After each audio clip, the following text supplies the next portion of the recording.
At just 11 years old, Crystal Castle's life changed forever.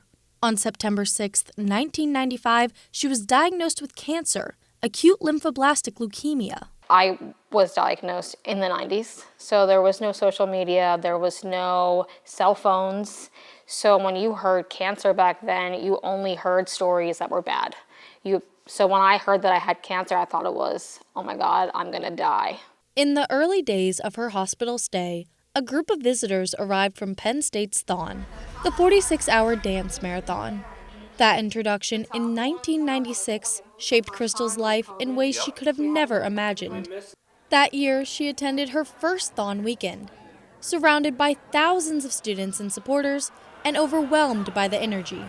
It was just like this big, massive, chaotic party, but not in a bad way. It was just like, but you instantly felt at home. 2 years later, just days before her 14th birthday, Crystal finished her cancer journey. Years later, when celebrating 15 years cancer-free, she shared her milestone on Facebook. That caught the attention of Luis Munoz, a Penn State alum and former THON volunteer. The two crossed paths years earlier during the event, but hadn't stayed in touch. Both navigating life after divorce, they began talking. So I made the post and you messaged me and friended me. Correct. On Facebook, and he had like scanned in photos because we were back in the film days, and of us from THON weekend, so we had found them. And then I get a text from her that says, you know, you're always in my area. Maybe we should get together. And I'm like, oh, okay, I know what she's doing. Sure, let's do that. So the whole Brady Bunch went to Sesame Place, and that's when everything started. Before social media, signing t-shirts was the best way to remember those you met during the hours of THON. However, what no one could have predicted is what one message would mean over a decade after it was written. There wasn't Instagram, there wasn't Snapchat, so you didn't get to like talk to anybody. But you would walk around with Sharpies and everybody would sign shirts. That was like a big thing back in the day for THON.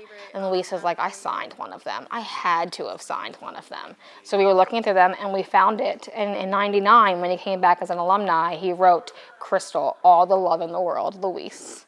In 2018, the two got married, with all 5 kids as the wedding party.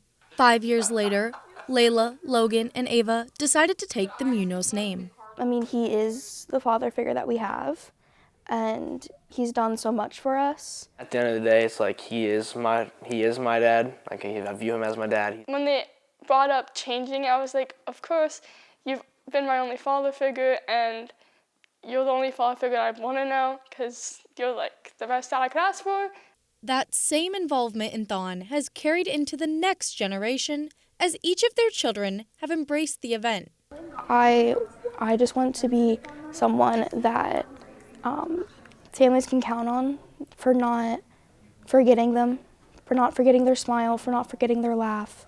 It just feels like it means more, like the connections between, you know, our org and the new people every year that we connect with, and families like Junie and Adley and Harrison. Now a family of 7, the Munoz Brady Bunch shares a love of sports, cheer, and travel. Together they've set a goal of visiting all 50 states. They've already reached 49 and hope to visit Alaska this year. In Lidditz, I'm Bronwyn Leiber for the Center County Report.